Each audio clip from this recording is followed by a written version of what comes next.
Dans cette vidéo, nous allons vous donner des astuces et des trucs afin de bien remplir votre document de recherche sur le projet de la question scientifique.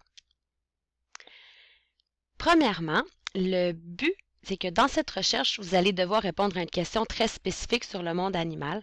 Et en fait, le but, c'est simplement d'appliquer la démarche scientifique afin de vérifier si ton hypothèse elle est exacte ou non.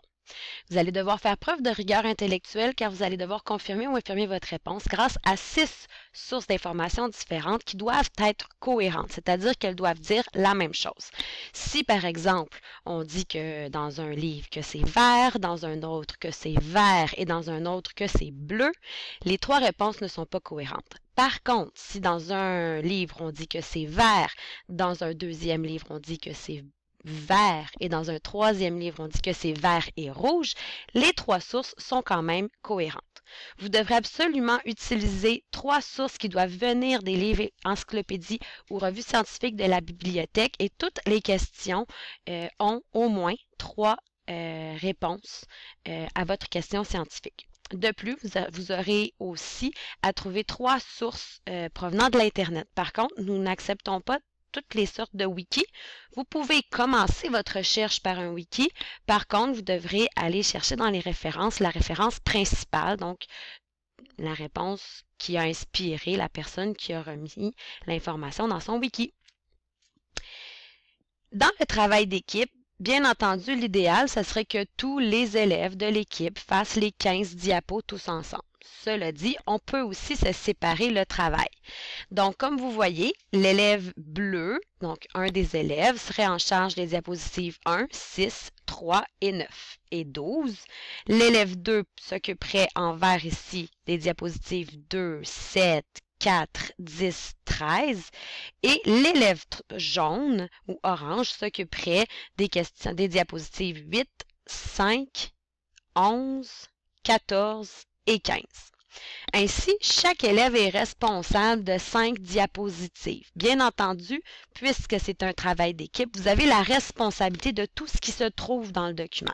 On vous invite donc à vous assurer que le travail de vos collègues a été bien fait.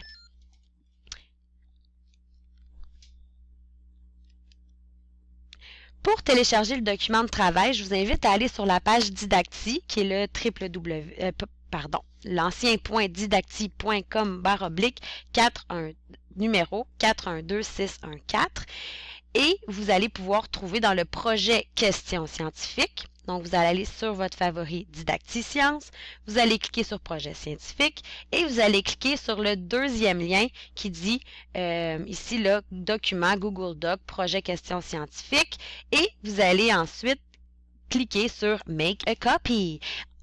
Ensuite, vous allez partager le travail avec vos coéquipiers en inscrivant leur adresse, numéro de fiche 370.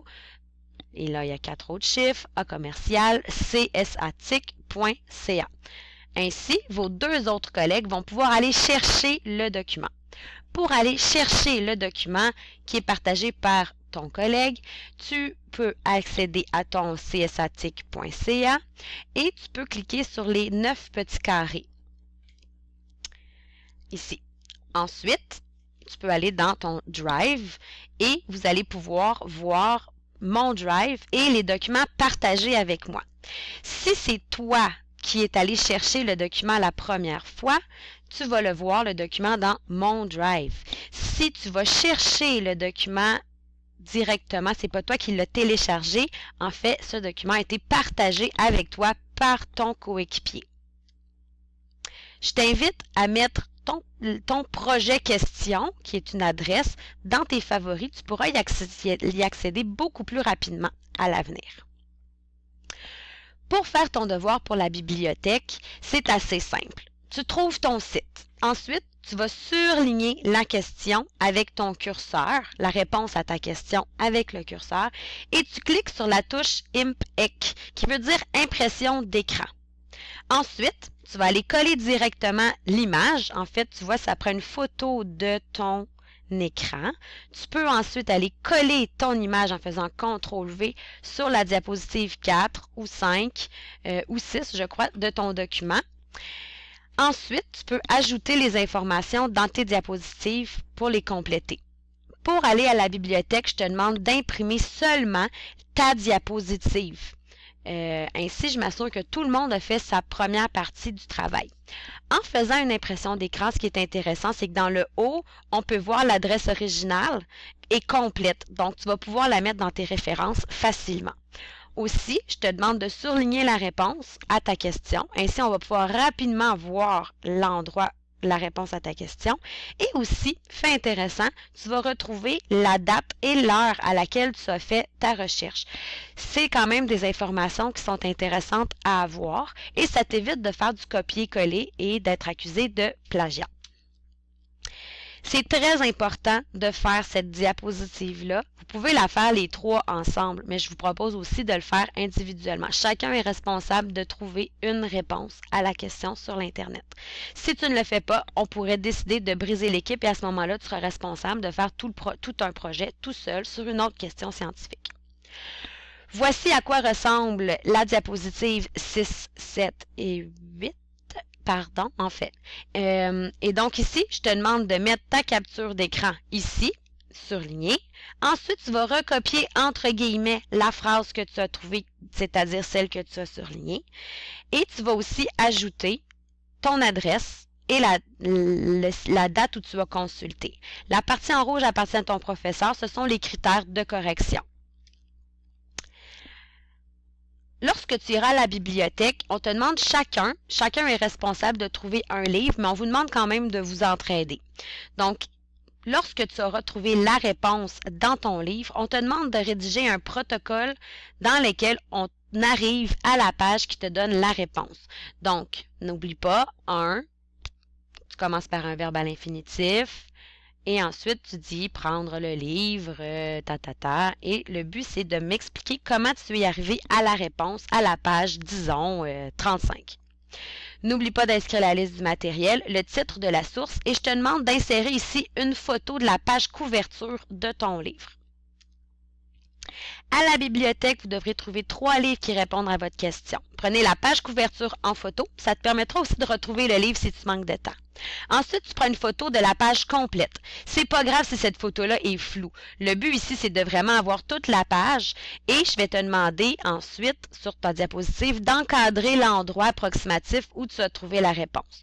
Je te demande de prendre une photo lisible dans laquelle on peut lire la phrase. Cette photo-ci, elle est un peu trop floue. Moi, j'ai de la difficulté à la lire. J'ai l'impression que toi aussi. Tu notes immédiatement la référence de la bibliographie sur ton brouillon et tu viens voir ton enseignant pour lui dire que tu as trouvé ton premier, ton deuxième ou ton troisième livre. Voici à quoi ressemblent les diapositives dans lesquelles tu vas devoir insérer tes photos, tes informations. Tu insères la photo de ta réponse ici. Elle doit être lisible. Et la photo de la page. C'est pas grave si elle est floue. Ensuite, je te demande de recopier la réponse entre guillemets. C'est important parce que c'est une citation. Et tu encadres la réponse dans l'image, donc la phrase qui répond à la question, ainsi que dans la page. N'oublie pas d'ajouter ta bibliographie. Il y a 3 informations que tu dois me donner. Le titre du livre, les auteurs et la page. Si tu n'es pas capable de me donner les auteurs, tu peux toujours me donner l'éditeur.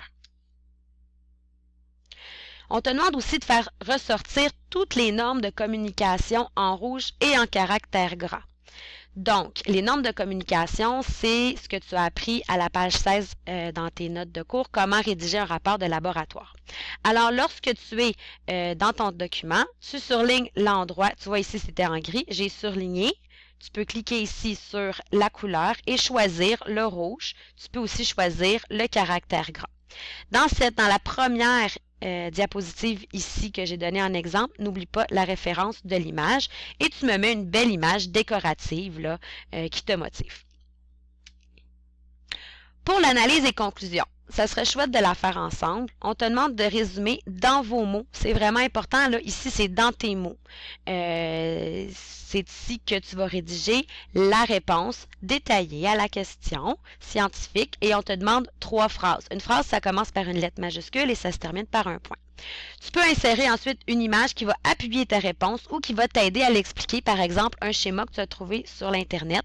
Et tu n'oublies pas de me nommer la référence de l'image, c'est-à-dire l'adresse exacte avec toutes les petites lettres. Pour l'analyse et la conclusion, n'oublie pas de faire ressortir les normes de communication en rouge et je te réfère à tes notes de cours du thème 1 sur comment rédiger un rapport de laboratoire. Finalement, donc, on peut voir là, dans la feuille que tu as ici, c'est important, tu as des consignes spécifiques par rapport à l'impression. On te demande d'imprimer sur du papier brouillon en premier, 2 diapositives pour page pour faire une dernière vérification du français et de la mise en page du brouillon. C'est important, donc la qualité de ton français va être évaluée dans tes compétences transversales. Ensuite, on te demande aussi de vérifier le travail de ton partenaire. Autant la qualité du français que le plagiat, c'est-à-dire d'avoir oublié des guillemets ou d'avoir copié-collé sans le dire. On te demande aussi de t'assurer qu'ils aient respecté les consignes. Chacun est responsable de sa partie. Ça veut dire que si quelqu'un n'a jamais travaillé sur ses documents, sur ses diapositives, puis que tu as essayé de lui dire, tu ne fais pas ces parties. Tu vas voir ton enseignant, tu lui dis ce que tu as fait pour rectifier le travail d'équipe. Nous, si on est d'avance, on va pouvoir interagir comme éducateur et essayer de motiver ton coéquipier à faire son travail. Si jamais ça ne va pas, à ce moment-là, on pourra toujours, puisque chacun est responsable de ses diapositives, on est capable, tu ne seras pas pénalisé parce qu'une des personnes de l'équipe a refusé de faire le travail. Et ne t'en fais pas, on a des méthodes, tout le monde va être obligé de faire le travail. On te demande à chaque élève d'imprimer le travail final, 2 diapositives par page, recto verso. Comme ça, si jamais il y a des absents, ben, tu es certain que ton travail ne soit pas en retard. La diapo 15, en fait, il y a 16 diapositives dans le travail. La diapo 15, c'est simplement de signer, comme quoi tu as pris connaissance du travail fait par tes coéquipiers, tes coéquipières, tu as vérifié la qualité du français de toutes les diapositives et tu signes. Ici, c'est simplement de nous dire, dans la partie du cercle, quelle a été la contribution de chacun. Idéalement, c'est sûr que c'est 1/3, 1/3, 1/3, mais ce n'est pas toujours le cas. Tu peux ensuite justifier et nous expliquer qu'est-ce qui s'est passé. On vous demande d'être honnête. Il y a une personne qui est responsable de garder note de qui fait quoi et à quel moment.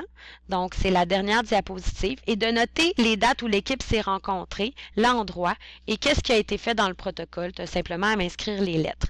Le but ici, c'est vraiment de s'assurer que le travail ne se fait pas à la dernière minute. Puis, je te rappelle qu'une équipe qui réussit, c'est une équipe qui se parle souvent du projet. Même si c'est 5 minutes par jour, au moins, on est tous au même diapason par rapport à l'évolution du projet. Plus vous allez vous rencontrer, plus ça va fonctionner, puis plus vous allez être fiers du produit final. Le jour J, le jour de la remise, on te demande de remettre à ton enseignant au début du cours l'impression du document, donc le document imprimé recto verso, 2 diapositives par page, le journal de bord qui est rempli, c'est-à-dire la dernière diapositive, et ton brouillon, tel quel. Il n'y a pas besoin d'être complété. Tu vas seulement avoir quelques bibliographies, quelques références, puis la première et la deuxième diapo qui a été faite en classe lors du premier cours. Fais bien attention, le travail, tu as une pénalité de 10% par jour. Ça va vite. Donc, c'est vraiment important que tu nous remettes le document la bonne journée. Les 3 élèves doivent imprimer le document. C'est vraiment au cas où. Et si tu le remets à l'avance, il y aura un boni qui vous sera attribué à l'équipe. Assurez-vous de bien réviser les consignes qui sont en grise sur le brouillon. C'est aussi à ça que sert le brouillon. Assure-toi que tes 6 informations sont cohérentes, que le français est de bonne qualité et que tu respectes les normes de communication d'un rapport de laboratoire. Pour imprimer les diapositives, 2 diapositives par page, tu vas aller dans Fichier, ici, sélectionner paramètres d'impression et aperçu et tu vas sélectionner document de 2 diapositives par page et n'oublie pas de cliquer sur portrait, sinon tu vas avoir des diapositives beaucoup trop petites. Tu devrais avoir ton document final, devrait ressembler exactement au brouillon, simplement qu'il y aura tes informations au lieu des consignes écrites en grise. Je te remercie et bon travail!